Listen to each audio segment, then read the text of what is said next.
Comenzamos nuestro capítulo 2 de la materia Panorama del Antiguo Testamento. Vamos a compartir la presentación de la primera parte de la introducción del capítulo 2. Voy a compartir aquí en este momento la pantalla y para que todos podamos ver. Preparé una presentación en Prezi que ustedes van a poder ahorita observar.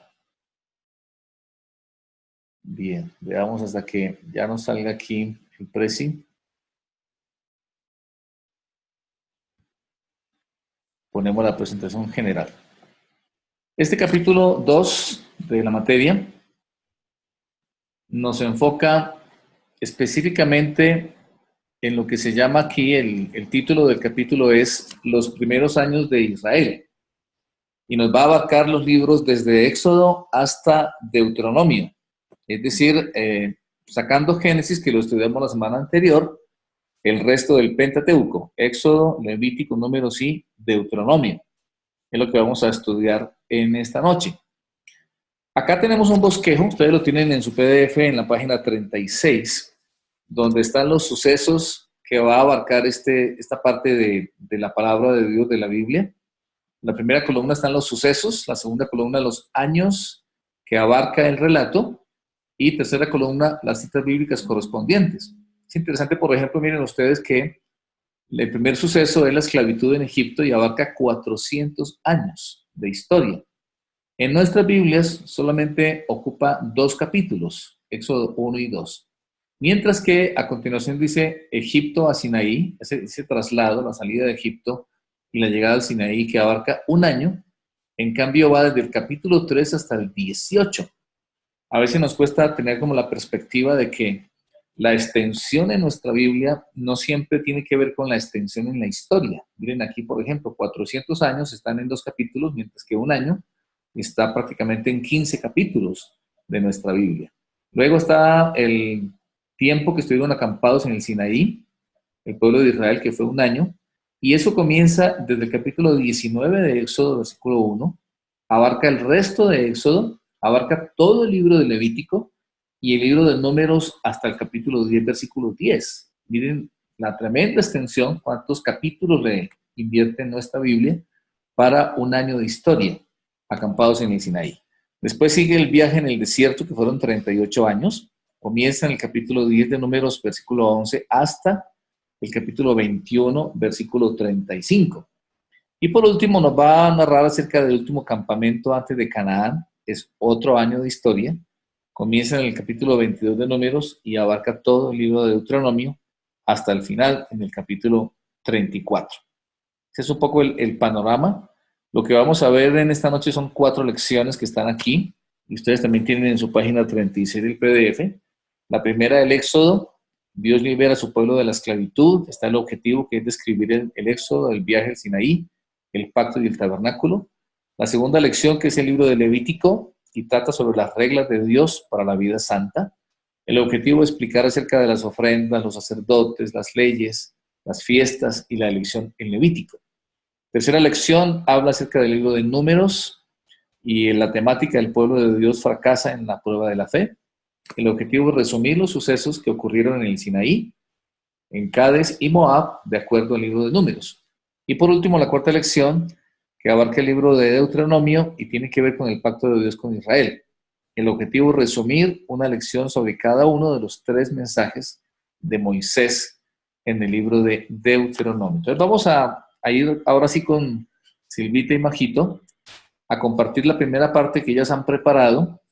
Vamos a participar todos en esta noche y en este tiempo Silvita y Majito nos van a compartir. Tienen, como les dije, 10 minutos para contarnos sobre esta parte del libro del Éxodo. Estamos todos ubicados en la página 37 de nuestro material.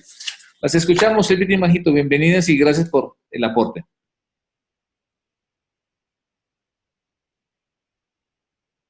Recuerden abrir su micrófono. Entonces nosotros empezamos a lección número 1, que es el Éxodo.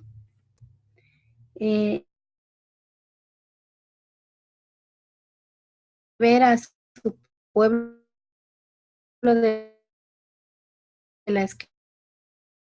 el viaje Sinaí. En Génesis vimos a Dios tratando estando con la familia de Está bastante interrumpido el audio, Silvita. Tal vez sea bueno que cierres el video mientras tanto, a ver si nos mejora el audio, porque está muy interrumpido. Por favor, si intentas de nuevo.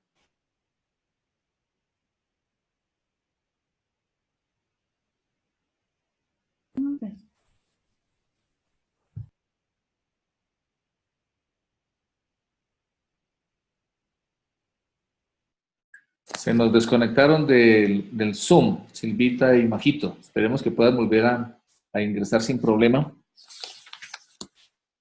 Ahí están ingresando. Intentemos en el video, Silvita y Majito, a ver si nos entra mejor el audio, por favor.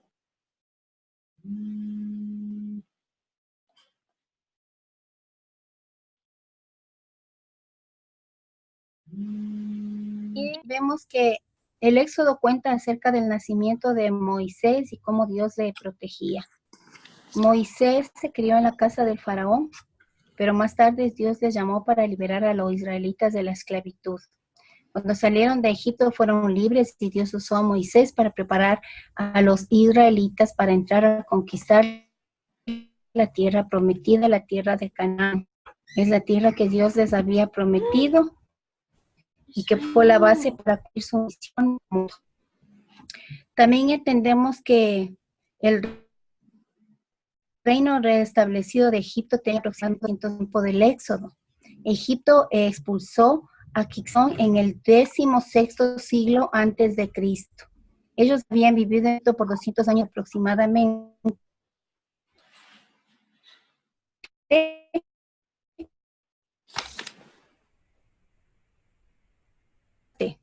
Sus líderes militares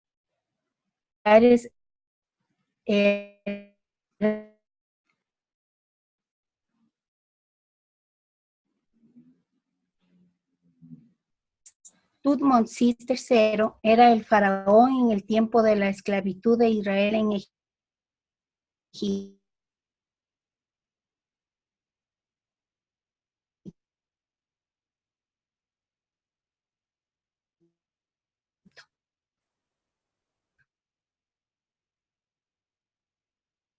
Uno al capítulo 13. Cuando nació Moisés, los israelitas eran esclavos, pero Dios escuchó su gemido en Egipto cuando nació Moisés. Entonces, la opción Egipto, Jacob y su familia se habían mudado a Egipto. Los oficiales egipcios eran bondadosos con ellos a causa de la ayuda que les dio José durante la gran hambruna que ellos habían, con la hambruna que ellos habían pasado. Entonces entendemos que el nuevo faraón que llegó al poder no recordaba a José, y este faraón temía que los israelitas se volvieran en su contra. Así que los forzó a trabajos forzados y tenían que fabricar ladrillos de arcilla y de paja. Entonces a este faraón le causó muchísimo temor y por eso es que él ordenó ahogar en el río Nilo a todos los bebés varones que nacieron de los israelitas. La preparación de Moisés, tenemos en Éxodo capítulo 2 al 4.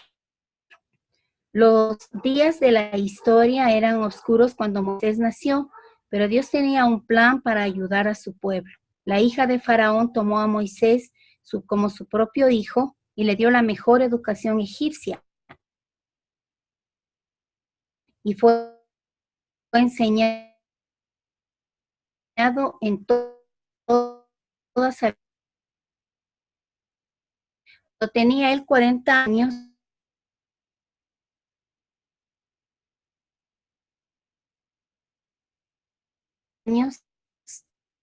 En Madián. Se casó con Séfora, quien era la hija de Jetro, también llamado Reuel. Un sacerdote de Madián era este suegro de Moisés. Moisés cuidaba las ovejas de sus esos 40 familiarizó, se fue al área por dentro, por donde más tarde guiaría a los israelitas en medio del desierto. Israel formó y le trató estuvo familiarizado porque el trabajo que le esperaba con el llamado del Señor precisamente era eso, familiarizarse en esta zona.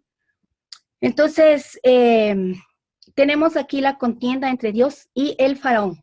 Hablamos en Éxodo 5, capítulo 5 al capítulo 11. Moisés pasó 40 años en el palacio de Faraón y otros 40 años en el desierto de Sinaí. Luego vivió en Egipto como mensajero de Dios. Moisés le exigió a Faraón que dejara a los israelitas salir de Egipto, pero Faraón se enojó y les aumentó su trabajo. Faraón se negó a dejarlos salir. Moisés tuvo que hablar y pasamos a estos sucesos de las 10 plagas. Entonces Dios usó cosas comunes para enviar estas plagas. Vamos a enumerar las plagas y tenemos la plaga de sangre, la 1, la plaga de rojo, las moscas, del gado, de las úlceras, de langostas, de tinieblas y de piojos. Ahora vamos a hablar acerca de la Pascua. Eso está en Éxodo 12, 1, 13 y 19. Aquí habla de la 10ª plaga, que fue que mueran los primogénitos. Y esto hace referencia con lo que Jesús hizo con nosotros, que fue que su sangre significa Dios pasa de largo. Y nuestros pecados, cuando ve la sangre de Jesús, también nosotros somos perdonados. Pascuas viene de Pesach, que significa pasar de largo. Muy bien, ese es 13, 20, 19 y 2. En este caso, el camino más corto de Egipto a Canaán era un camino muy transitado, pero Dios le dio otro camino a Moisés, el cual pasarían por el Mar Rojo en seco. Luego entonces la costa se llenó de los faraones muertos y Dios les llevó a... ¿Dónde les llevó?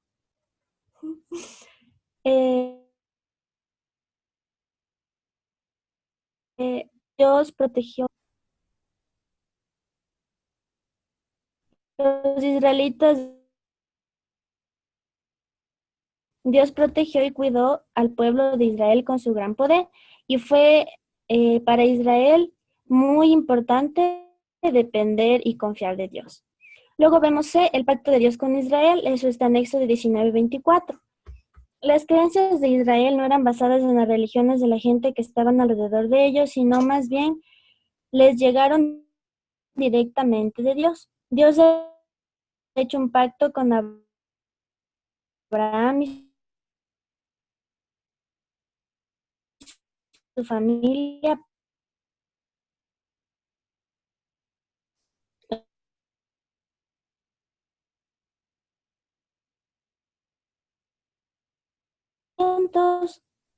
que están 1:17.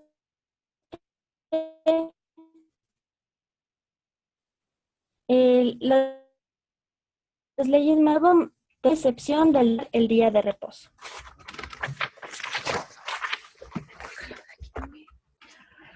Ya. Los 10 mandamientos eran únicos porque ellos exigían la adoración a un solo Dios verdadero. Las leyes. Está en Éxodo 20, 18, del 23 y 33. Además de los 10 mandamientos, también tienen que haber leyes. Dios se mostraba que ellos eran su pueblo santo y que debían respetar los valores de Dios. Las leyes de Dios que Dios dio a Israel hacían un gran contraste con otras religiones paganas. Muy bien, ahora hablamos del tabernáculo, que es el punto D, que está en Éxodo 25. Perdón, Majito. Los egipcios tenían muchos... Perdón, hasta ahí les confundí a ustedes. ¿Ustedes hasta ahí llegaban? Hasta ahí. Sí. Ya. Ya la parte del tabernáculo continúa el siguiente grupo. Ya. Muchísimas gracias. Entonces, bien. Ajá. Gracias, Silvita, Majito, por el aporte. Tuvimos algunos problemas con el internet, se nos estaba yendo un poco. Entonces, costó un poco de trabajo comprender, pero bueno, gracias, sí se pudo transmitir en todo caso. Voy entonces a compartir esa misma parte que acaban de explicarnos Majito y Y Silvita, aquí en la presentación, pido que estemos atentos acá, un poquito repasando, un poquito reafirmando esta parte de nuestro estudio, el éxodo, la liberación de la esclavitud. Yo en cada punto aquí en la presentación he puesto las ideas principales. El libro nos cuenta del nacimiento de Moisés y acá quiero resaltar esto, miren ustedes, Dios protegió a Moisés, Dios llamó a Moisés y Dios usó a Moisés. Eso mismo hace con nosotros, traigámoslo a nuestra vida personal. Cómo Dios nos protege, cómo Dios ha estado siempre, cómo nos ha llamado, nos escogió en su misericordia para una misión, como lo hizo con Moisés, y cómo Él nos usa en su gracia y misericordia para sus propósitos eternos. Cómo Él fue cambiando este pueblo de esclavos en una nación fuerte. El cuadro, muy importante, el cuadro del resumen. Recuerden que esta materia tiene el propósito de darnos un panorama de todo el Antiguo Testamento y en este caso de un libro. Aquí está, fíjense por favor en el cuadro, 4 partes principales que están con las letras mayúsculas. La primera parte A, Dios libera a Israel de la esclavitud. La segunda parte, de Egipto al Sinaí. B mayúscula, la tercera, C mayúscula, el pacto de Dios con Israel. Y la cuarta, D mayúscula, el tabernáculo. Y en cada una de las secciones están los eventos principales. En la primera, la opresión en Egipto, la preparación de Moisés, la contienda entre Dios y Faraón, la Pascua y el Éxodo, y están los pasajes correspondientes. La segunda parte de Egipto al Sinaí abarca la liberación de Dios y el camino al Sinaí. La tercera parte del pacto de Dios con Israel abarca preparándose para el encuentro con Dios, que fue en el monte Sinaí, los 10 mandamientos, las leyes para Israel y la aprobación del pacto. Y la cuarta parte del tabernáculo incluye la preparación para construir el tabernáculo, la idolatría y el juicio y la construcción como tal del tabernáculo. Entonces, este fue un poco. Este bosquejo que nos enseña que Dios liberó a Israel de la esclavitud. Recordemos que ellos estaban en Egipto en lo mejor de la tierra, 430 años de esclavitud, y el Señor tuvo que venir a librarlos porque los faraones ya no conocían a José y comenzó a haber opresión. Se había multiplicado grandemente, pero estaban viviendo en esclavitud. Vino la preparación. Recordemos que Moisés nació en un tiempo difícil, en días oscuros, pero Dios tenía un plan. Eso, hijos de Dios, resaltémoslo en nuestro corazón. Dios siempre tiene un plan. Aún en los momentos más difíciles de nuestra vida, tal vez yo diría especialmente en los momentos difíciles y oscuros, siempre recordemos que Dios tiene un plan y en el momento preciso y de la manera más adecuada va a venir a traer salvación, como lo hizo con Moisés. Podemos cometer el error de Moisés, que él lo intentó a su propio modo y fracasó cuando mató a aquel egipcio. Cuando Dios lo llamó, no fue fácil para él, tuvo 1000 excusas porque tenía temor, ¿verdad? De luego comienza la contienda entre Dios y Faraón, que fueron las plagas. Dios se levantó contra Egipto y contra el Faraón. Faraón tuvo la oportunidad de obedecer, pero no lo hizo, endureció su corazón y Dios entonces manifestó su poder. La más importante de las plagas, la última, la 10ª plaga, la de la muerte de los primogénitos, fue muy doloroso. Y aquí quiero que nos fijemos especialmente en que para los egipcios, la muerte de los primogénitos significó el juicio y el poder de Dios contra ellos, mientras que para Israel fue el poder salvador. Podemos estar de acuerdo si es que no queremos seguir al Señor, ¿de acuerdo? Entonces, es nuestra elección, dependiendo de qué es lo que hacemos nosotros frente al poder de Dios. O estamos experimentando su gracia redentora, o experimentamos en cambio el juicio en contra de nosotros. Eso es resaltando el tema de la Pascua. Y lo más importante de la aplicación es que dice el Nuevo Testamento en Corintios 5, que Cristo es nuestra Pascua y que ya fue sacrificado. Por eso hoy tenemos que ver la Pascua como un evento, por eso es una celebración especial, alegre, gozosa, porque significa que Dios pasó de largo, así como en Egipto pasó de largo de las casas de los israelitas. Hoy en día pasa de largo nuestros pecados por la sangre de Jesús, el Cordero de Dios, que fue inmolado por nosotros.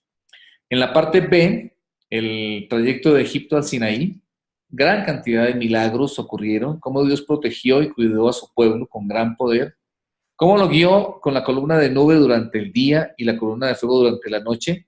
Tratemos de imaginarnos y ponernos en el lugar de un desierto difícil, hostil, pero ahí estuvo la presencia del Señor, guiándolo siempre. Puede que estemos en el desierto, puede ser que estemos en una situación larga y no fue rápido, fueron 40 años de una circunstancia adversa como fue el desierto.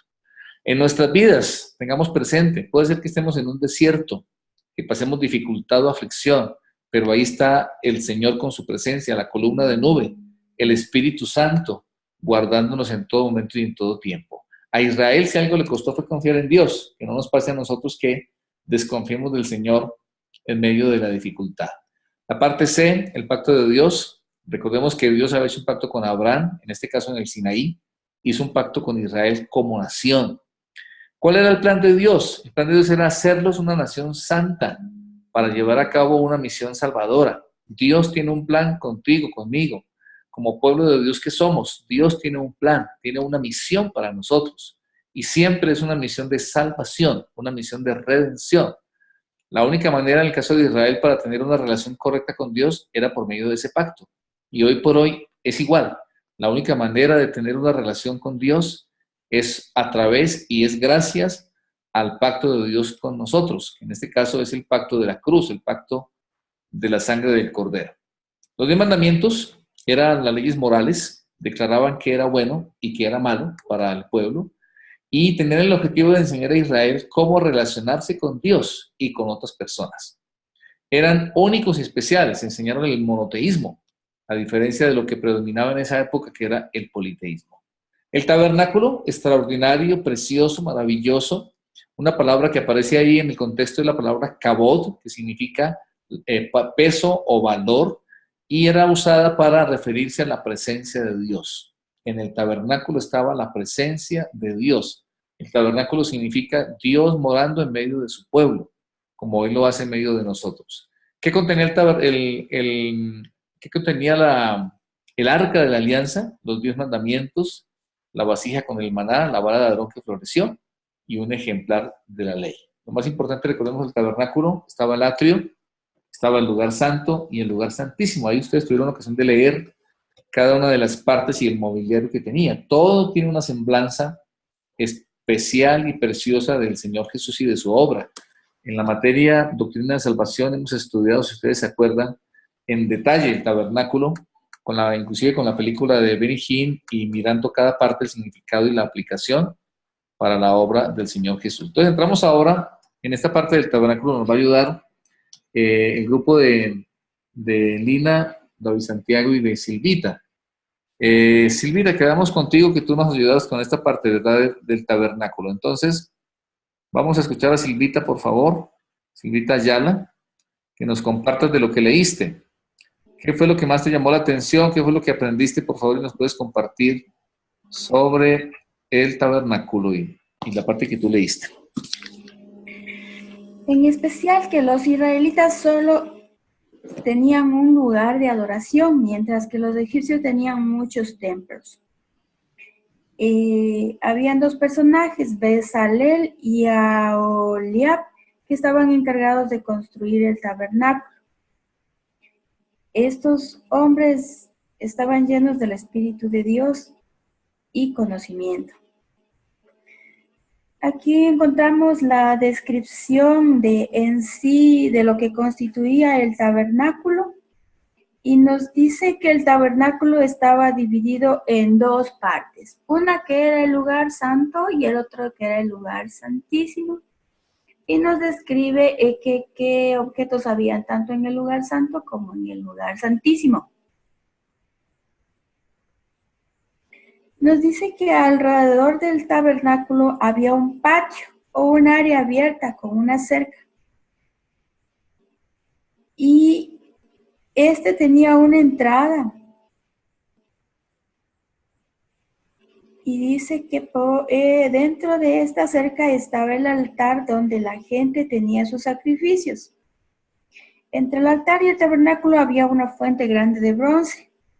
Allí los sacerdotes se lavaban cuando se preparaban para ofrecer los sacrificios.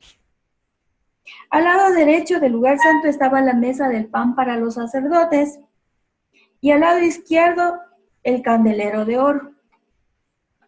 Y enfrente al velo, el lugar santísimo, estaba el altar del incienso. El arca del pacto estaba en el lugar santísimo. Era el objeto más sagrado en Israel.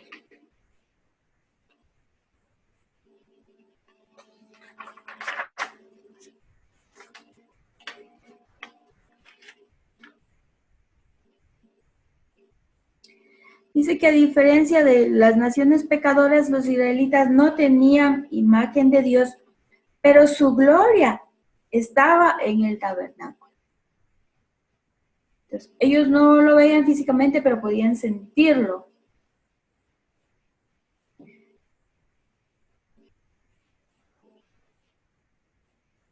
Dice que con el transcurso del tiempo se guardaron en el arca los siguientes objetos. Los que ellos consideraban de gran valor, de acuerdo a lo que tenían establecido como normas dentro del tabernáculo.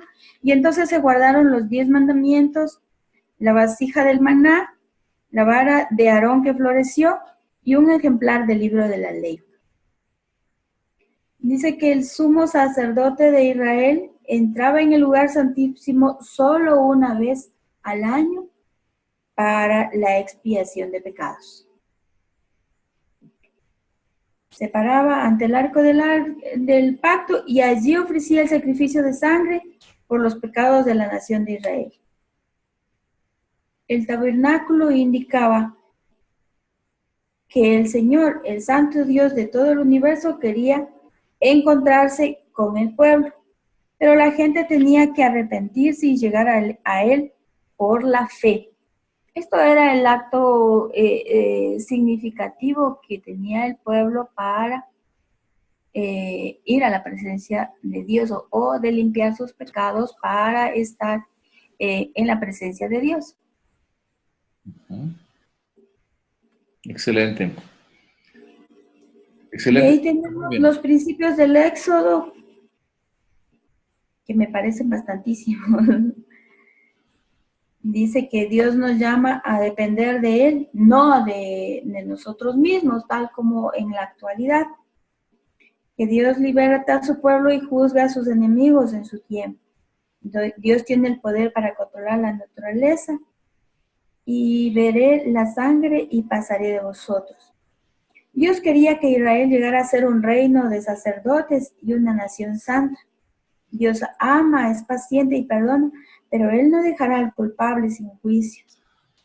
Es importante obedecer a Dios en la obra que nos llama a hacer para Él. Estos principios del Éxodo nos da la convicción de que la ley que era en la antigüedad está vigente hoy y rige para nuestros días y regirá para el futuro. Es lo que nosotros debemos poner en práctica a diario como obediencia a nuestro Dios por amor a Él.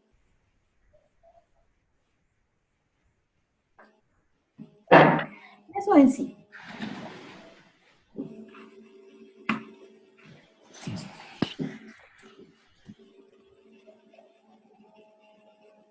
Hasta ahí. Bien. Silvita, muchas gracias. Creo que sí, estos principios me parecen muy importantes resaltar en la página 41, un poco redondeando el tema del libro del Éxodo, vale la pena tener bien en cuenta. Y me encanta que el libro nos da esta herramienta, en cada uno de los libros nos va dando al final como un resumen, una lista de principios aplicables para hoy. En este caso hay 7 del libro del Éxodo, que ya lo mencionó Silvita, y es lo más importante de la palabra del Señor. Cuando siempre vamos a ella, puede ser que sea un pasaje histórico, como aquí encontramos, o doctrinales, o proféticos, o poéticos. Siempre lo que hay en la palabra son principios eternos y absolutos, que si los ponemos en práctica, nos enseñan y nos llevan a una relación con Dios, a experimentar lo que Él tiene para nosotros, y es lo más importante, llevar a la aplicación. Vamos a entrar ahora en el libro de Levítico.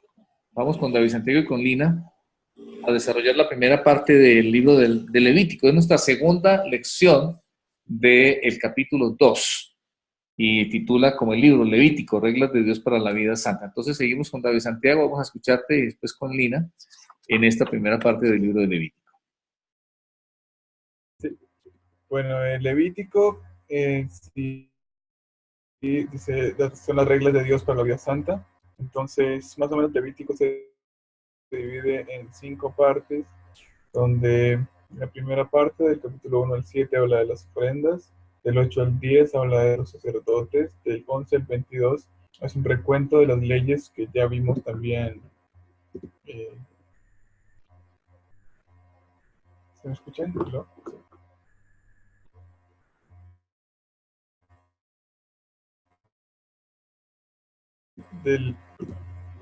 Del 11 al 22 es un recuento de las leyes que ya habíamos visto antes en Éxodo. Del 23 al 25 habla sobre las fiestas y los días santos, y del 26 al 27 sobre la elección por qué Dios eligió a Israel. Entonces, al principio habla acerca de las ofrendas y en sí hace un recuento y dice que de todas las ofrendas son 5 ofrendas, de las cuales solamente una no tenía sangre. Todas tenían que ser sacrificios de sangre. La única que no tenía sangre era la ofrenda de la flor de harina, pero que esta tenía que ir incluida con una ofrenda con sangre, no podía entregarse sola. Esta ofrenda era para dar gracias a Dios por su bondad y su provisión. Pero las otras ofrendas, como la ofrenda encendida, debían tener sangre. Entonces entregaba un becerro o una tórtola o palomas, dependiendo del nivel de pobreza de la persona. Y esto era para la expiación de pecados. Algunos eran pecados involuntarios, como la ofrenda encendida, que no eran cometidos a propósito. También la ofrenda por culpa, que eran también entregados un carnero o un cordero, pero también era para expiar pecados que no cometían las personas a propósito. La ofrenda por los pecados, que especifica que dependiendo de la persona, si la persona era muy pobre, entregaba harina, o si no, entregaba una paloma, o un pichón, o si no, una cabra, o sea, entre más pudiente la persona, entregaba cierto tipo de animales, hasta que el sumo sacerdote era el que entregaba como el mejor animal, que era un becerro. Y esto era para limpiar ciertos pecados, para buscar el perdón y la limpieza. Entonces vamos que Israel, Dios le dio como esta manera de expiar los pecados y de pedir perdón, y tienen diferentes tipos de ofrendas dependiendo del tipo de pecado o de error que cometían. Entonces eso por un lado. También habla acerca de los sacerdotes, donde habla que eso también diferenciaba mucho a Israel de los otros pueblos que estaban alrededor, porque la labor que tenían los sacerdotes de Israel era muy diferente a la que tenían los demás.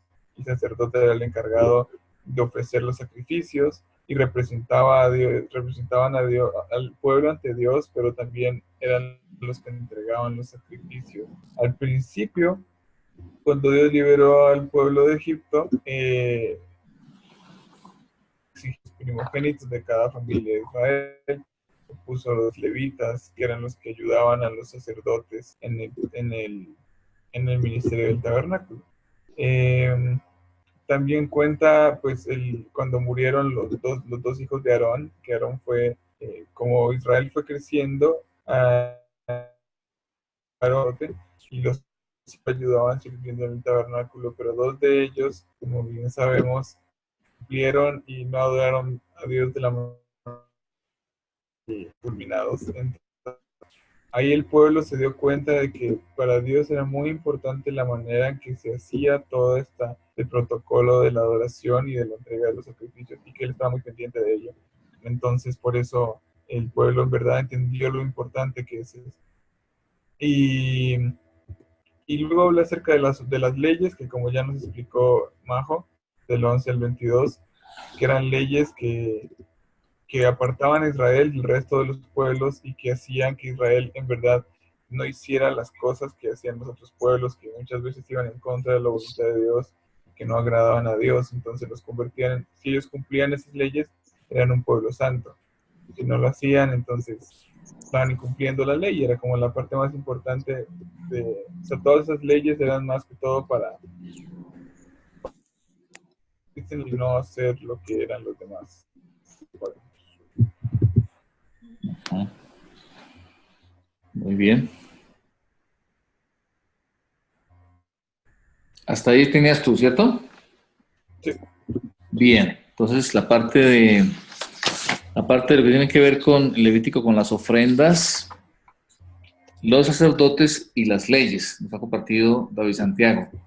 Tengamos presente que el Nuevo Testamento nos indica que todo esto que se desarrolló en Israel, en el tabernáculo, a través de los sacrificios, las ofrendas, cada detalle, de una manera extraordinaria, era una semblanza de Cristo Jesús, de lo que vendría a ser el Señor, era sombra y figura de lo que hizo el Señor. Entonces es muy lindo ir entendiendo todo eso, cómo Dios representó y era como una maqueta, como una imagen simbólica de lo que vendría a ser el Señor Jesús, y Él trajo todo el cumplimiento de todo esto.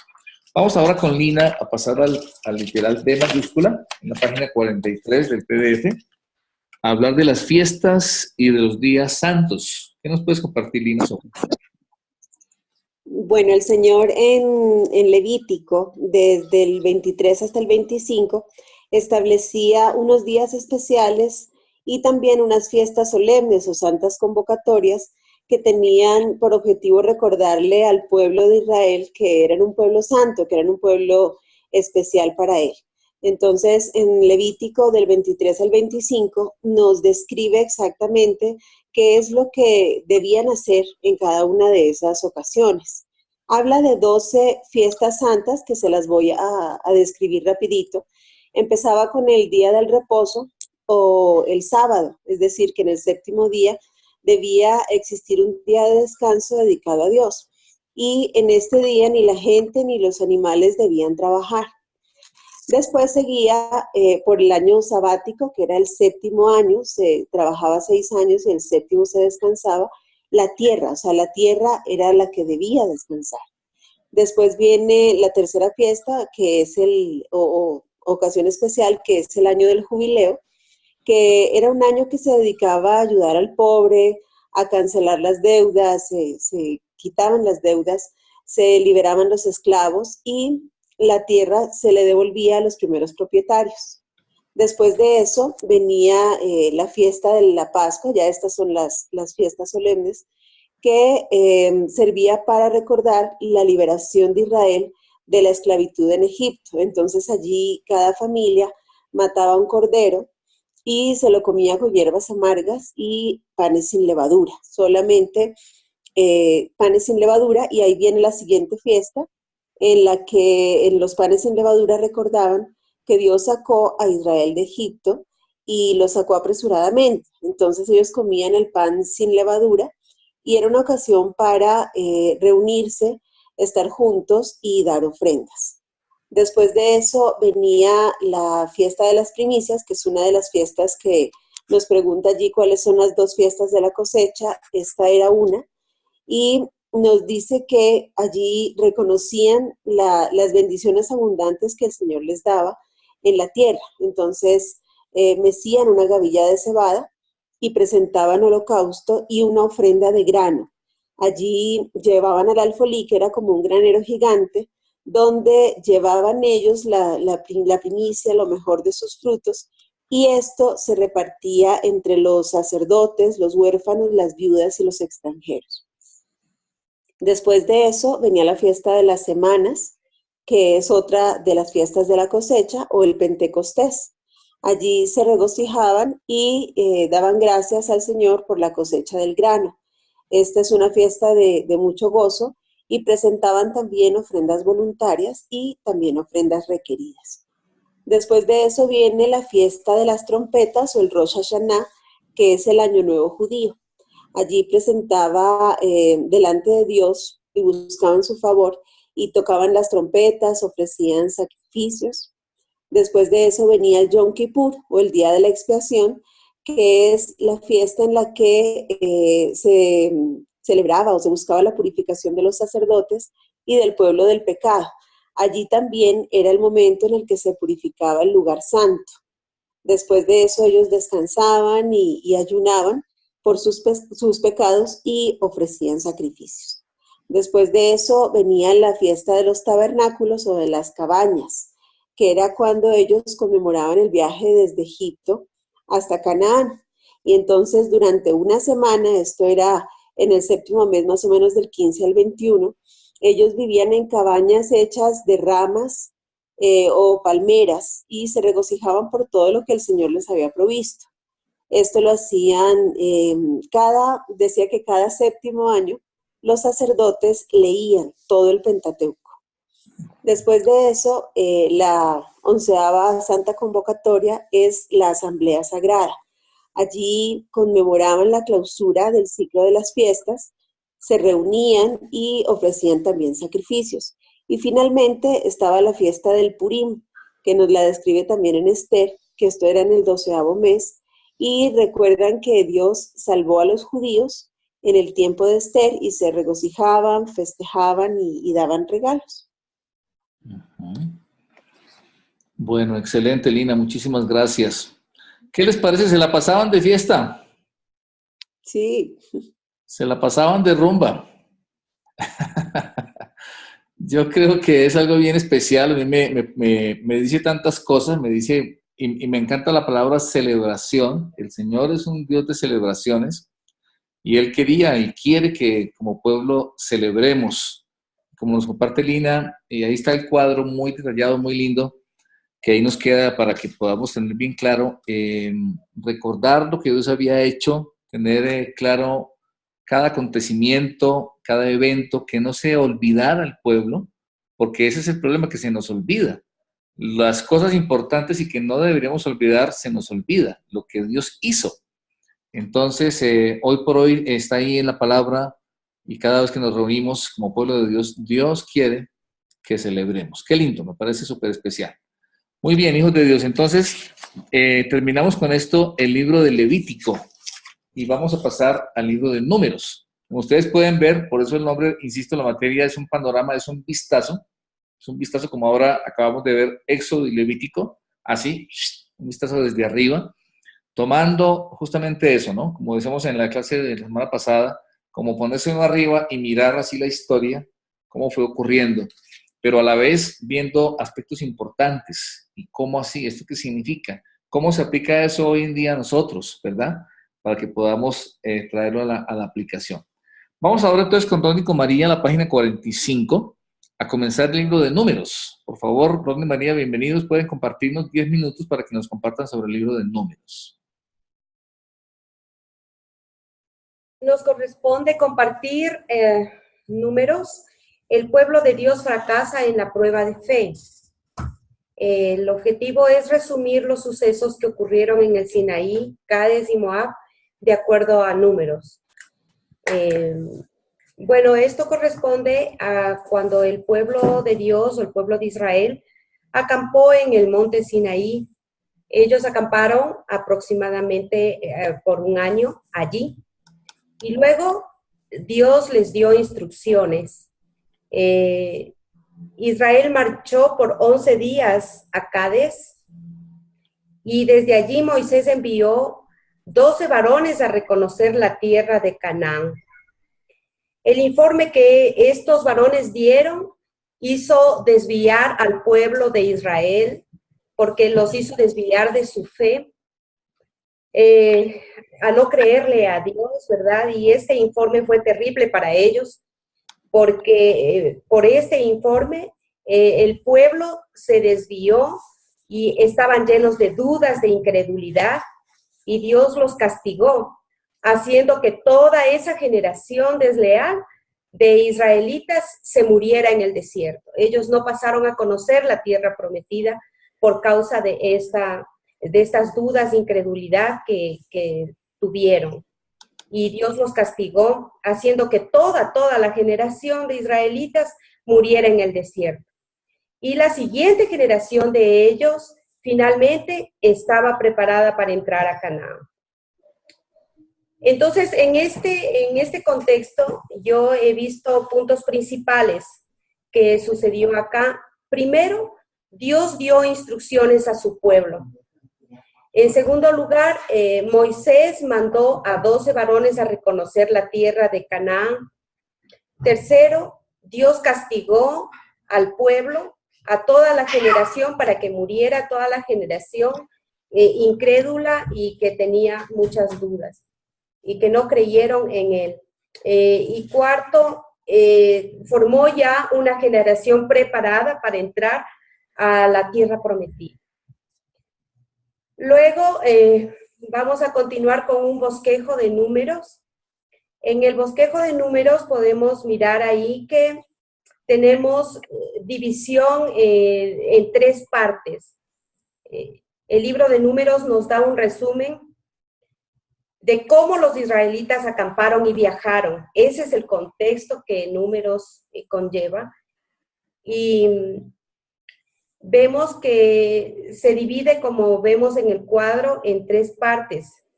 La primera y la tercera parte comienzan con un censo, y la parte del medio cuenta con una generación de israelitas perdió su herencia y murió en el desierto. La parte final cuenta cómo Dios preparó una nueva generación para tomar su herencia. Entonces, en el punto A, en el Sinaí, Dios prepara a Israel para heredar a Canaán. ¿Cómo lo hace? Preparándose para marchar. Reglas que Dios da al campamento, la dedicación del tabernáculo y la dirección divina a Canaán. La segunda parte es en Cades. La gente pierde el derecho a la herencia.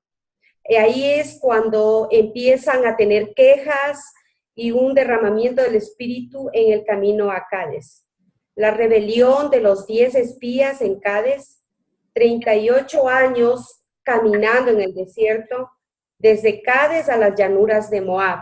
Y la tercera parte, en Moab, Dios prepara una nueva generación para poseer a Canaán.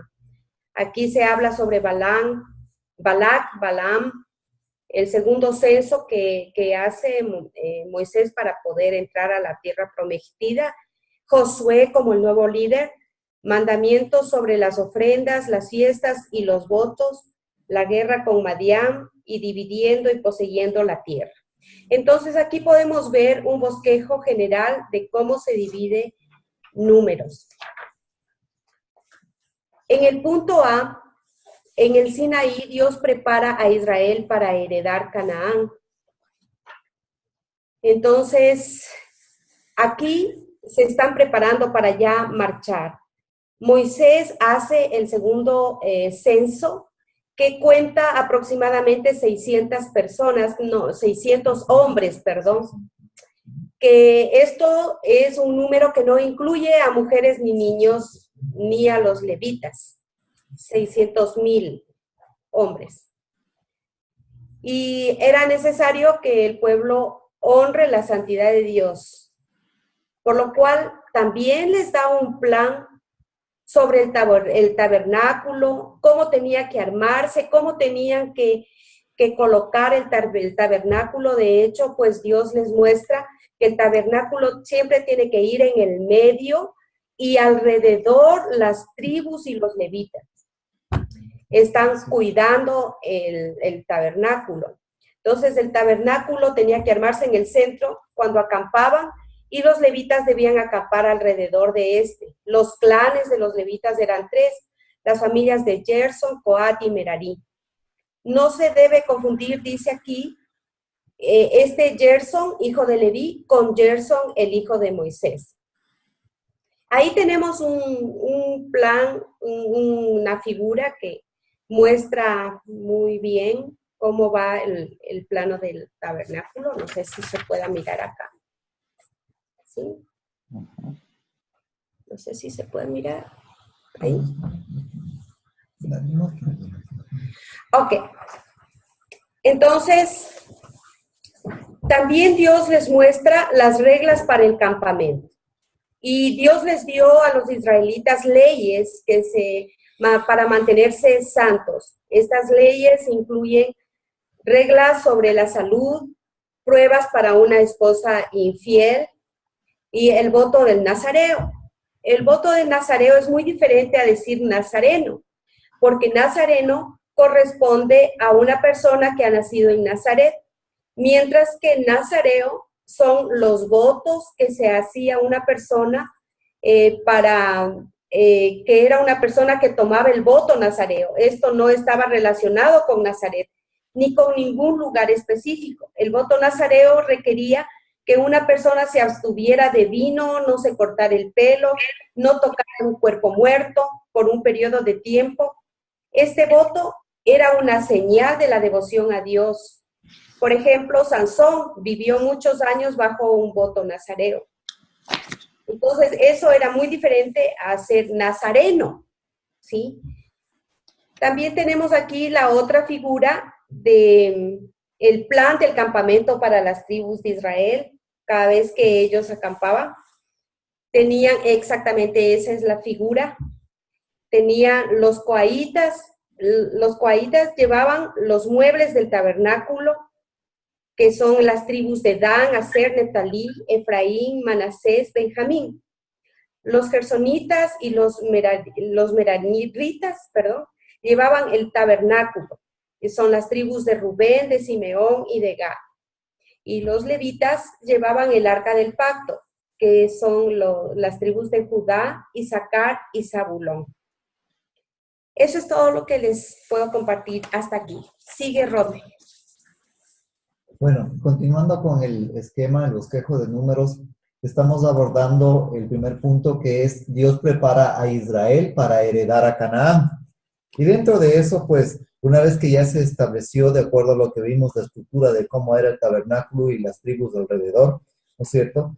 Se habla de la dedicación del tabernáculo. Ya habíamos visto que un tabernáculo, los encargados de llevar eran los levitas, cuyas tribus eran Judá, Isaacar y Zabulón. Sin embargo, en este proceso de la dedicación al tabernáculo, ¿no es cierto?, históricamente concluye con que terminaron de construir el tabernáculo y sus muebles. Entonces, erigieron en su lugar y Moisés dedicó al Señor. El tabernáculo entonces vino a ser el centro de toda la vida religiosa de Israel. De hecho, estaba en el centro donde correspondía que toda la gente debía mirar y adorar a Dios. Cuando Moisés lo dedicó, la gloria de Dios le llenó el tabernáculo. Ahora, es muy importante que en este concepto, Moisés, por designio de Dios, había apartado a Aarón y la tribu de Leví para ministrar ahí. Eran quienes iban a ministrar, ¿no es cierto? Ahora, el Señor le dijo a Moisés cómo los sacerdotes debían bendecir al pueblo. Esto es muy importante porque es trascendental y fundamental incluso hasta nuestros días actualmente. Y a esto es lo que se llama la bendición sacerdotal. Y la bendición sacerdotal se precisa específicamente en Números 6, del 24 al 26, que está en la página 47 y es necesario que lo recordemos. Y dice así: Jehová te bendiga y te guarde. Jehová haga resplandecer su rostro sobre ti y tenga de ti misericordia. Jehová alce sobre ti su rostro y ponga en ti paz. Está en este momento bendiciendo, ¿no es cierto?, al pueblo de Israel. Entonces, esto es importante que nosotros de alguna manera nos apropiemos también como gentiles de que esta bendición se extiende a nosotros también. Muy bien. Ahora, los israelitas continuaron su viaje por el desierto. Iban en el proceso de seguir yendo hasta la tierra prometida. Entonces, ahí sí recordamos que Dios les guiaba con una columna de nube durante el día y en la noche, ustedes se acuerdan, que les daba luz con una columna de fuego. Entonces, aquí hay algo que es muy importante y que debemos considerar y tomarlo para nosotros en nuestros días. Cuando Dios nos guía y lo seguimos, el pasado, el presente y el futuro son lo mejor. Entonces, tomar en cuenta esta condición en el sentido de que dejar que nuestras vidas sean guiadas por Dios Todopoderoso. hacia adelante, ¿no es cierto? Como ustedes saben, el proceso de viaje continuaba y a medida que iban avanzando por el camino, la gente se llegó a quejar. Es decir, se rebelaron contra Dios y Moisés, pues que era el elegido para guiar al pueblo, obviamente al rebelarse contra Moisés se rebelaron a Dios. Entonces, ¿qué sucede? Que Dios les venía alimentando todo el tiempo del maná, es decir, nunca les había faltado, pero claro, como los seres humanos somos quejumbrosos, ¿no es cierto? Ahora ellos querían carne. Dios responde a ese pedido, a esa queja, ¿no es cierto? Y les envía codornices, comiendo hasta saciarse en abundancia. Claro, Dios respondió a ese pedido de queja, que sería de ese modo, pero él estaba muy enojado. Él estaba completamente en contra de los israelitas a causa de estas quejas, ¿no es cierto? Bueno, María Los Ángeles nos había comentado que la carga era demasiado pesada sobre Moisés, pues tenía que conducir, se habla aquí de 600,000 hombres que eran quejumbrosos, solamente varones, ¿no es cierto? Y entonces era necesario que se nombraran algunos ayudantes o asistentes, o como los llama aquí, algunos para que le ayudara a soportar esa carga. Y se menciona de 70 hombres que los había especificado Moisés, ¿no es cierto? Entonces, adicionalmente a estos 70, aquí nos habla de que mencionaron a dos más, ¿no es cierto?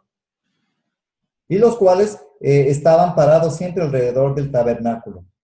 Cuando estas 72 personas reciben el poder del Espíritu de Dios, entonces todos comienzan a profetizar, como era la época de la Iglesia de los Hechos posteriormente. Entonces, ¿qué pasaba? Los creyentes comenzaron a hablar en lenguas, definitivamente. Ahora, eso fue la presencia del Espíritu en este momento, ¿no es cierto?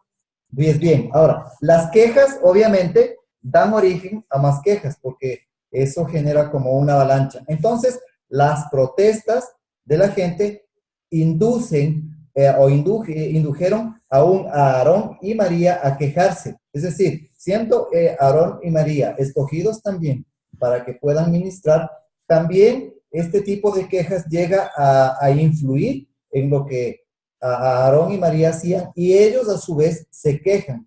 Entonces ahí Dios reprende a Aarón a causa de esta rebelión, ¿verdad? Entonces, ¿qué es lo que sucede? Dios hizo que todos supieran que Moisés finalmente era su líder elegido. Para esto, pues, provoca que Dios se enoje y obviamente tome en su mano para poder castigar todo esto y aquello, ¿no es cierto? Luego viene de los 10 espías en Cádiz, ¿no es cierto? Acuérdense que Dios a través de Moisés envió a 12 varones para que pudieran reconocer la tierra de Canaán. 12, es decir, en realidad son 12 varones, de los cuales volvieron e informaron acerca de que la tierra era buena y habría mucha tierra donde fluye leche y miel, pero también habría gente que era de gran fuerza y de gran tamaño que vivían ahí. 10 de estos 12 no creyeron que Israel podía conquistar a Canaán, ¿no es cierto? Pero solamente 2, Josué y Caleb, estaban firmes en la fe. Ellos proclamaron que con la ayuda de Dios, Israel podía tomar la tierra. Entonces, desgraciadamente, el pueblo creyeron más a los 10 espías, que en este caso eran desleales, se los califica como desleales, y no a Josué y a Caleb. Y entonces, en vista de esto, habló el pueblo de elegir un nuevo líder que desconociendo la presencia de Moisés. Entonces Dios envió su juicio nuevamente al pueblo y le dijo que Moisés destruiría a toda esa generación. Por tanto, Moisés ora al Padre y Dios los perdona. Pero aquellos adultos incrédulos morirían en el desierto. Entonces, ahí todos los varones que tenían 20 años a más no podrían entrar a la tierra de Canaán a causa de la falta de fe. Solamente lo lograron Josué y Caleb, ¿verdad? Ahora, también se habla en este proceso de que existían 38 años andando, caminando. Ahí se habla de Datán y Abiram, ¿no es cierto? Querían, en esta época, en este tiempo de años en transcurso, ahí aparecen nuevos personajes. Datán y Abiram querían reemplazar a Moisés, pero Dios envió su juicio contra ambos grupos de rebeldes. Esto es importante que nosotros tomemos en cuenta. Datán y Abiram representaban a dos grupos. Dios toma juicio contra ellos y la tierra se abrió y se tragó a Datán y Abiram y sus familias, ¿no es cierto? Y que contaban alrededor de 14,000 personas y que murieron pues a causa de esta rebelión nuevamente. Esto, una vez sucedido, Dios confirma la presencia de Aarón como sacerdote, ¿no es cierto?, por medio de la señal milagrosa. Entonces, aquí sucede un hecho muy importante que se menciona en el bosquejo, que ya lo leímos hace un momento.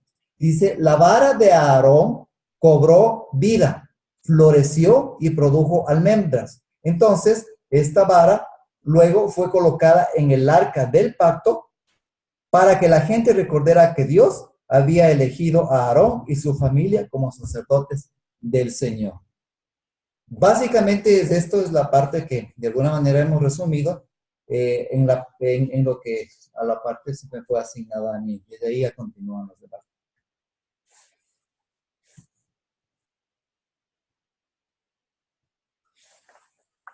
Hola.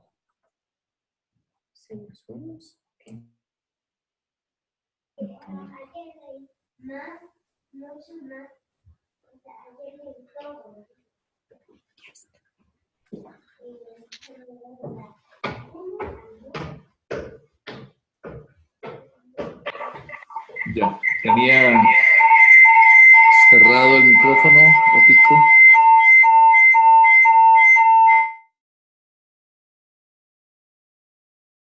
Hola. Concluí. Ya estaba con un problema técnico aquí, no me dejaba sacar la voz, pero ya está. Bueno, muy bien, gracias, Ronnie María. Este panorama en esta sección del libro de Números, ¿verdad? Bueno, muchísimas cosas, todo lo que pasó ahí en el desierto, fueron 40 años caminando. Dios quería prepararlos para llegar a la tierra prometida y no fue nada sencillo. Vamos a avanzar ahora, entonces seguimos con Marquito y con Yoli. Estamos en la página 48 y nos van a compartir Marquito y Yoli desde la parte que dice Hades a las llanuras de Moab. Todavía dentro de esta sección que venimos acá desarrollando, que contaron Ron y María, es un libro de Números, ¿verdad? Marquito y Yoli, entonces, por favor, tienen 10 minuticos para que nos cuenten sobre este texto del libro de Números. Estamos con ustedes, Marquito y Yoli, por favor. Gracias, voy a hacer un poco concreto. Me tocaba la pregunta 39, dice, ¿qué señal tiene, según Números 11 y Hechos 2, en común? Y hemos sacado en resumen que es falta de fe del pueblo. Según el pasaje, estamos hablando del tiempo de Éxodo, hemos visto que los israelitas fracasaron en la prueba de fe en Cades. Habían sido liberados de Egipto y tuvieron las promesas de Canaán ante ellos, pero no pudieron entrar en la tierra prometida a causa de su incredulidad. Aplicando a nuestra vida actual, ya se podría decir que hay un viaje como nuevo nacimiento para llegar al cielo, que nosotros necesitamos tener esa condición. Entonces, para alcanzar nuestra tierra prometida, llamémosle, tenemos que caminar por fe y obedecer a Dios como resumen. El siguiente punto de pregunta 40 dice, ¿fue un demonio el que causó que Moisés golpeara la roca? La explicación que damos es la siguiente, que hay un contexto que el pueblo que estaba siendo liberado desde el principio estaban contentos de haber salido, pero desde antes de cruzar el Mar Rojo mismo ellos ya estaban con miedo, con recelo que les seguían y todo eso, y bueno, pero una vez que pasaron el mar, empezaron al desierto y ya empezaron a cansarse de la comida y la falta de agua y las comodidades, entre comillas, que tenían cuando estaban, llamémosle, estaban no presos, pero sí estaban, como se dice, esclavos, en esclavitud.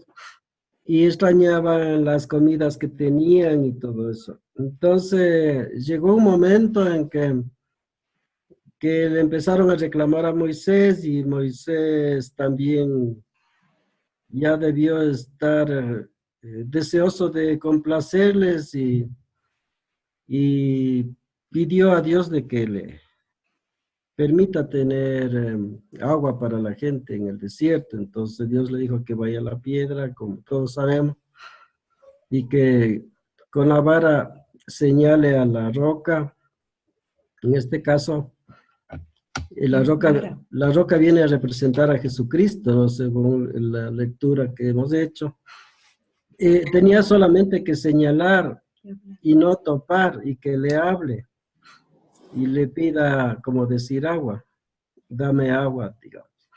Pero hizo eso y como no salió, él empezó a topar y después a pegarle, llamémosle un varazo ahí a la piedra.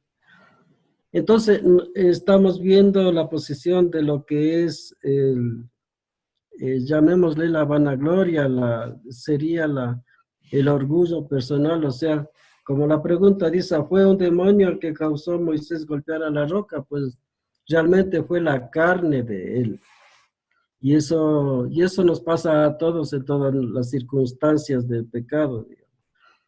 Entonces, realmente él, a pesar de que le golpeó, salió agua, pero eso provocó la ira de Dios, de que él se haya tomado a sí mismo la ventaja, llamémosle el milagro de que salga el agua.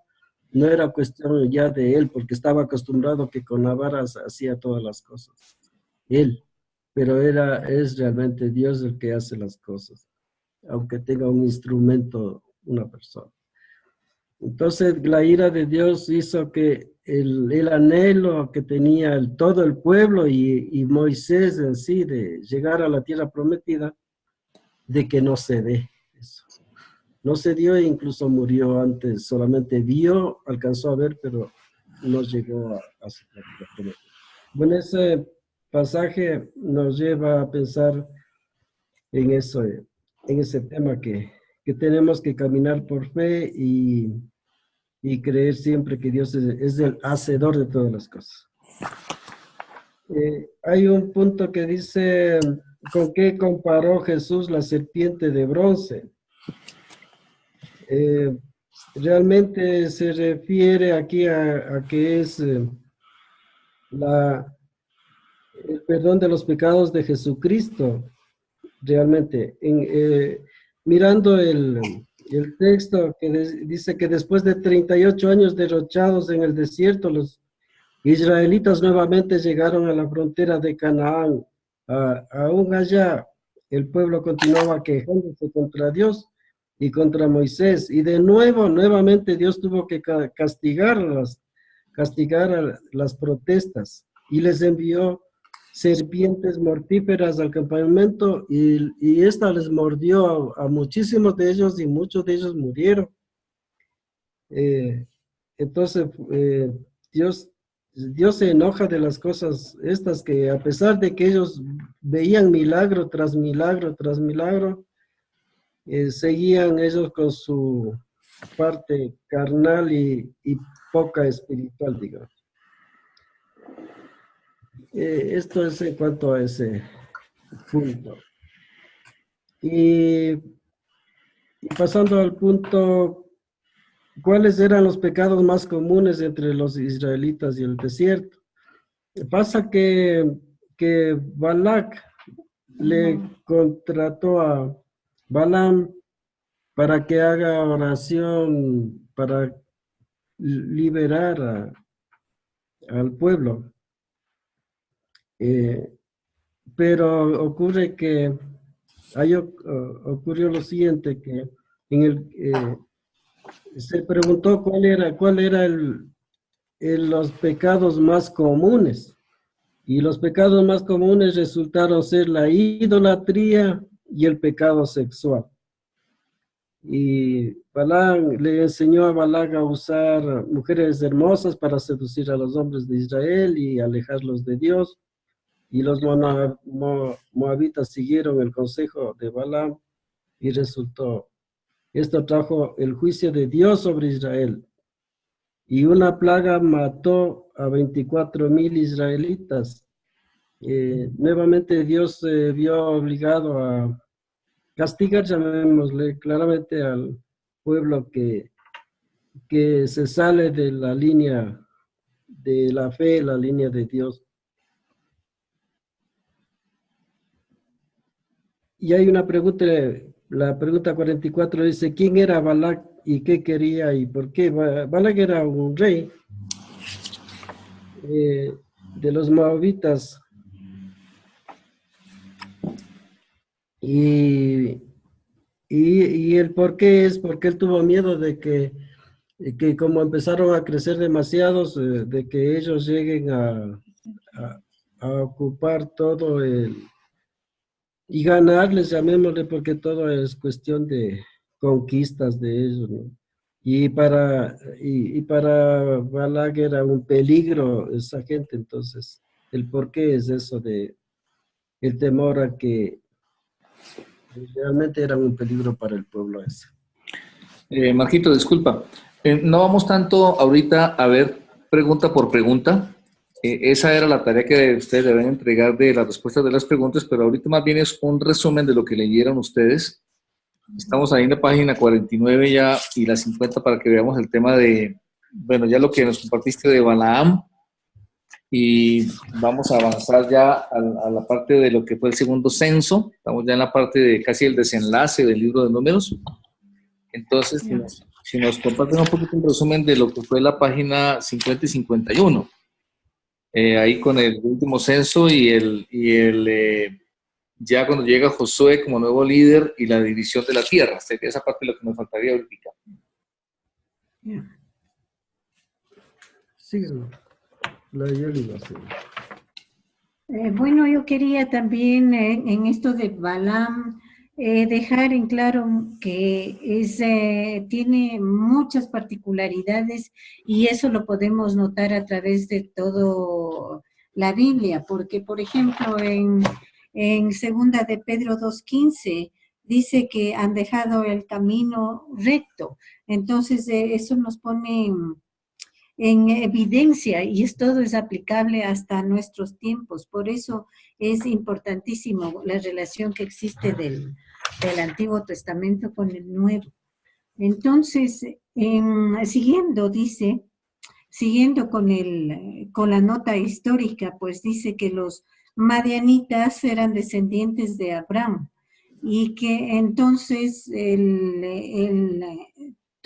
dice que tuvo y Moisés, quiero decir, Abraham, entonces por eso dice quién era el padre de los madianitas, era Abraham. Entonces, de una tercera parte de números, Moisés dice que hizo un segundo censo, en el que, claro, por eso se divide en tres partes este libro de números. La tercera parte es en el segundo censo, en el que dice que había aproximadamente 600,000, pero esta generación ya estaba lista para confiar en Dios y poseer la tierra prometida. La generación que murió en el desierto es una advertencia realmente para nosotros. El Cordero de Pascua fue sacrificado por ellos y se regocijaron al dejar la esclavitud de Egipto. Dios prometió llevarles a una tierra que fluía leche y miel. Entonces dice que las promesas de Dios son siempre condicionadas. Él pondrá de su parte y nosotros pondremos de la nuestra. Dice, Cristo murió con nuestro Cordero de Pascua, nos libertó de la esclavitud. Entonces nosotros estamos caminando hacia la tierra prometida y Dios nos dará toda la gracia que necesitamos para este viaje. Así como ellos tenían que llegar a Canaán, nosotros tenemos que llegar al cielo. Y debemos de acogernos a esa promesa.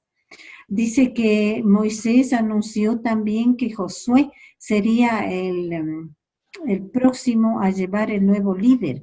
Conocían exactamente la clase de persona que era, y entonces como Moisés ya cumplió con su parte, sería Josué el que les lleve hacia la tierra prometida. Él era un gran hombre de fe que dice que creyeron en Israel para poder conquistar a Canaán, porque él fue así. Entonces dice también que dividieron la tierra y algunas tribus, dice, de Rubén y Gad, estaban en el territorio al este del río Jordán. Y dice también que los líderes de Israel elegían 6 ciudades para que fueran ciudades de refugio. Dice, había 3 en cada lado del Jordán. La ciudad de refugio era un lugar de seguridad. Cuando un israelita accidentalmente mataba a otro, podía correr o vivir en una de estas ciudades. Allí no se les permitían tomar venganza a los amigos o parientes de la víctima. Muy bien, Yolita, gracias, Marquito y Yoli. Creo que Muchas gracias. Ahí terminamos el libro de Números. El libro, como vimos al comienzo, relata sobre el fracaso del pueblo de Dios. Ellos fueron probados en el desierto y bueno, fracasaron. Vimos entonces el recorrido del Sinaí hasta finalmente Moab, pasaron por Cades y bueno, ya termina con el momento en que estaba lista la nueva generación para poder pasar a conquistar la tierra prometida. Vamos a ver ahora finalmente el libro de Deuteronomio. Con Marcelito y Lucilita nos van a compartir sobre el libro de Deuteronomio, en el punto 4. Estamos en la página 51, la mitad de la página. Por favor, si nos comparten Marcelito y Lucilita. Ya. Bueno, buenas noches. El libro de Deuteronomio tiene que ver con el pacto de Dios con Israel. Y debemos empezar conociendo qué es lo que significa Deuteronomio. La palabra Deuteronomio viene del título griego de la Septuaginta, que significa segundo, y nomion, que significa ley. Entonces Deuteronomio significa la segunda ley, ¿no? Entonces el libro de Deuteronomio repasa la ley y el pacto de Dios que Dios le dio a Israel.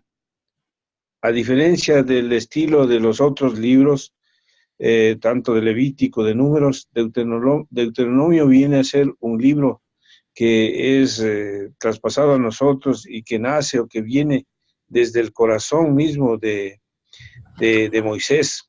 Y se puede considerar que este es un libro cálido y personal, que así como, por ejemplo, los pastores se dan su tiempo para preparar la prédica de los domingos, pues esas prédicas nacen del corazón de cada uno de los pastores. Eso como puntos importantes. Dentro de los temas que vamos a tratar del pacto de Dios con Israel es prácticamente los temas. El primer mensaje de Moisés, que es un relato de historia, ¿no? Hace la revisión de los fracasos de Israel, la exhortación básica, fundamental a obedecer, y también cuáles fueron las ciudades de refugio. En el segundo mensaje de Moisés nos habla de la ley y del amor. Aquí pues podemos ver tranquilamente el pacto establecido en los 10 mandamientos y las leyes que se dieron para vivir en el pueblo de Canaán. En el tercer mensaje de Moisés tenemos las bendiciones y las maldiciones. Vamos a hacer un poco, y en el cuarto mensaje ya vemos, o ya como palabras finales, tenemos la muerte de Moisés y la comisión que le da a Josué. también donde tenemos la gran canción y bendición de Moisés para su pueblo, finalmente la muerte de Moisés. Ya en la explicación y en el bosquejo diremos que en el primer mensaje de Moisés, como dije anteriormente, el libro de Deuteronomio nos habla claramente y nos dice que, en resumen, Moisés le dijo a la gente que que las promesas de Dios dependen de la obediencia a la ley y de amar a Dios con todo el corazón. Ese es básicamente el resumen del primer mensaje, haciendo una historia. En el segundo mensaje tenemos la ley y el amor, ¿no es cierto? En este mensaje Moisés les recordó a los israelitas que ellos eran el pueblo del pacto de Dios. Y les advirtió a Israel que la bendición de Dios estaba basada en la continuidad de su relación con Dios conforme al pacto, lo que significa que desobedecer sus mandamientos significaría la destrucción de su relación con Dios. Como Jesús enseñó, los que aman a Dios guardan sus mandamientos. Y a continuación tenemos el primero, segundo, tercero y cuarto y quinto mensajes de Moisés que están relacionados con la obediencia. Básicamente el primero a una exhortación a que los israelitas tenían que quitar de en medio todos los ídolos, todo lo que ellos estaban empezando a adorar cuando se juntaron con otros pueblos.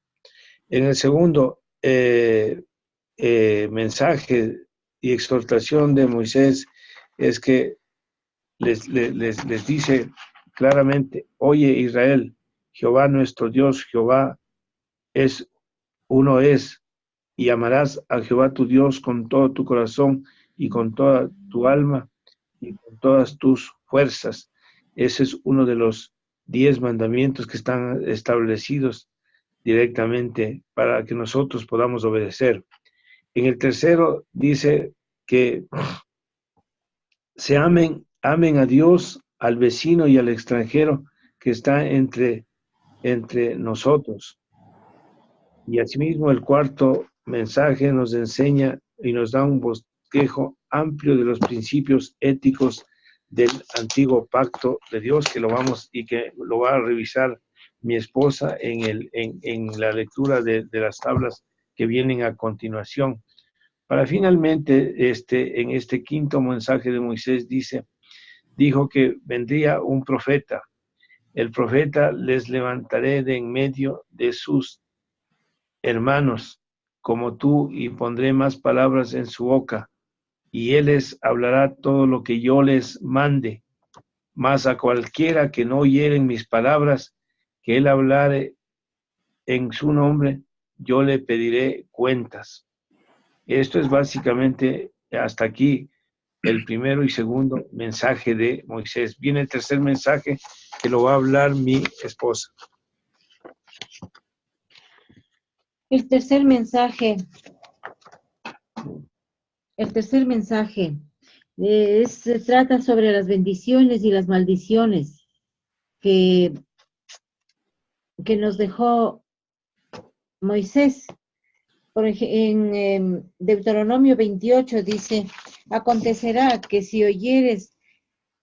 oyes atentamente la voz de Jehová tu Dios, y para guardar y poner por obra todos sus mandamientos que yo prescribo hoy, también Jehová tu Dios te exaltará sobre todas las naciones de la tierra. Vendrán sobre ti todas estas bendiciones y te alcanzarán si oyes la voz de Jehová tu Dios. Bendito serás tú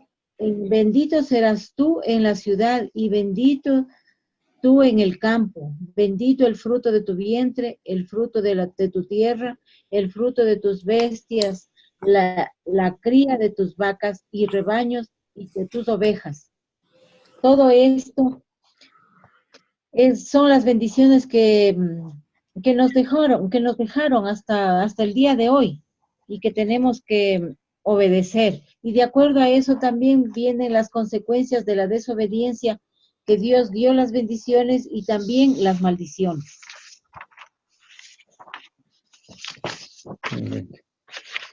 Finalmente, la despedida de Moisés en Deuteronomio 31, 34. Dice, Moisés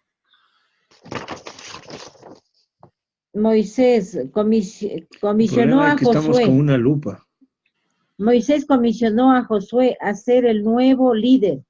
Dios le reveló a Moisés que la gente pronto se inclinaría a los ídolos y les dio una canción para enseñarles como testigo contra ellos. También Moisés escribió una copia de la ley completa como testigo en contra de Israel. Moisés dijo, ¿por qué yo conozco tu rebelión y tu dura cerviz? He aquí que que aún viendo yo como vosotros hoy sois rebeldes a Jehová, cuanto más después que yo haya muerto. Bueno, y finalmente, pues vamos aquí a dar una pequeña lectura sobre los principios éticos. Por ejemplo, en el tema de adoración, el principio ético sería amarás a Jehová tu Dios de todo tu corazón y de toda tu alma y con todas tus fuerzas. El prójimo, amarás a tu prójimo como a ti mismo. La seguridad, toda persona ha de estar segura con la presencia del Señor. Falso testimonio, cada persona ha de estar protegida de la difamación y de las acusaciones falsas. Eso podemos ver en las escrituras tanto del Éxodo, del Levítico, del Deuteronomio 19.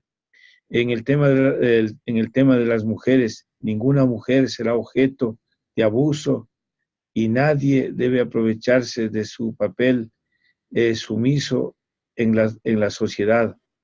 En el tema del castigo, el castigo por obrar mal debe ser de acuerdo al crimen, no rebajado ni excederlo. En el tema de la libertad vemos que cada hebreo tiene el derecho de ser libre. En el tema de la herencia de cada hebreo tiene que estar segura. En la propiedad de cada hebreo tiene que estar protegida. Y así viene una cantidad de temas como el fruto del trabajo, el fruto de la tierra, el descanso, el día de reposo, el matrimonio, la opresión, el juicio del justo, el orden social, la ley, y también tiene que ver con mucho con los animales, quienes también son benditos y bendecidos, ¿no es cierto?, por lo que nos proveen y nos dan a nosotros. Este es en breve síntesis. Ya terminando, con esto terminamos con el libro de Deuteronomio, los 5 libros del Pentateuco. Listo, gracias, pastor. Bueno, a ustedes mil gracias. Realmente es bien interesante ver todo esto. Y quiero que finalmente nos fijemos en el resumen del capítulo que tenemos ahí en la página 54. Acá se los proyecto. Están las 4 lecciones del capítulo, los 4 libros que vimos, Éxodo, Levítico, Números, Deuteronomio. Y naturalmente que no se pretende aquí en ningún momento profundizar, sino al contrario, hacer el panorama. Pero sí justamente tener esa vista general y puntualizar en cada uno de los objetivos que tenemos ahí. Es importante que chequeemos al leer cada uno de ustedes, como hizo la semana anterior, respondiendo a las preguntas. Para la semana que viene, obviamente, el capítulo 3 vamos a desarrollar. Entonces, hijos de Dios, que podamos recordar, que podamos guardar en el corazón de todo esto. Es una historia fascinante, la historia de Israel, cómo Dios eligió un pueblo, cómo Dios hizo pacto con ese pueblo, así como había hecho desde Abraham. Y hoy todo esto aplicable a nosotros. Lo más interesante además es que todo esto es 100% aplicable a nuestra vida, que podamos entenderlo, podamos conocerlo, podamos creerlo, lo podamos practicar en nuestra vida. Somos el pueblo de Dios y así como Israel seguramente tropezamos, así como Israel seguramente fallamos, nos equivocamos, pero estamos cobijados por el pacto, en este caso de la cruz, el nuevo pacto en la sangre del Cordero, y estamos llamados a caminar con Él en esta historia fascinante que es la misma historia del plan de salvación de Dios. Hoy nos toca a nosotros asumir la misión, el desafío, el llamado, como le tocó a Israel en aquella época. Es el tiempo hoy de nosotros.